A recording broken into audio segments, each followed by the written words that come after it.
എന്റെയൊക്കെ ബാല്യകാലത്തില് ഈ പറയുന്ന പോലെ ഞാൻ പലപ്പോഴും പറഞ്ഞിട്ടുണ്ട്, നമ്മളൊരു പെൺകുട്ടീനെ ഞായറാഴ്ച കുർബാനയ്ക്ക് കണ്ടു കഴിഞ്ഞാൽ പിന്നെ അടുത്ത ഞായറാഴ്ച വരെ വെയിറ്റ് ചെയ്യണം അവളെ കാണണമെങ്കിൽ.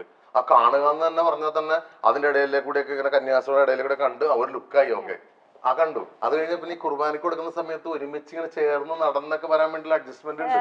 അപ്പൊ മാറി നിന്നിട്ട് അങ്ങനെ പോകുന്ന അച്ഛൻ രണ്ടുപേർക്ക് ഒരുമിച്ചുള്ള കൊടുക്കുക. അങ്ങനെയൊക്കെ ആ ഒരു സമയത്തെ ഒരു ഒരു ഇതിന്ന് മാറിയിട്ട് അതാണ് ഭയങ്കര സംഭവം. അപ്പൊ അതിൽ നിന്ന് മാറിയിട്ട് ഇപ്പൊ വളരെ ഒരാളോട് അടുപ്പം തോന്നി കഴിഞ്ഞാൽ അപ്പൊ തന്നെ മെസ്സേജ്, ഹലോ എന്തായാലും നടക്കുവോ?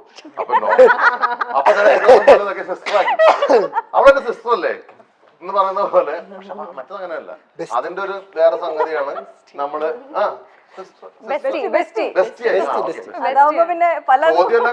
ചോദ്യം എല്ലാം കഴിഞ്ഞു ഒരു പടത്തിലെല്ലാം കഴിഞ്ഞതിന് ശേഷം അന്നാ പിന്നെ എന്നെ ബ്രദറായിട്ട് കൂടെ എന്ന് ചോദിച്ച പോലെ ആര് ജോസ് പ്രകാശ് സാർ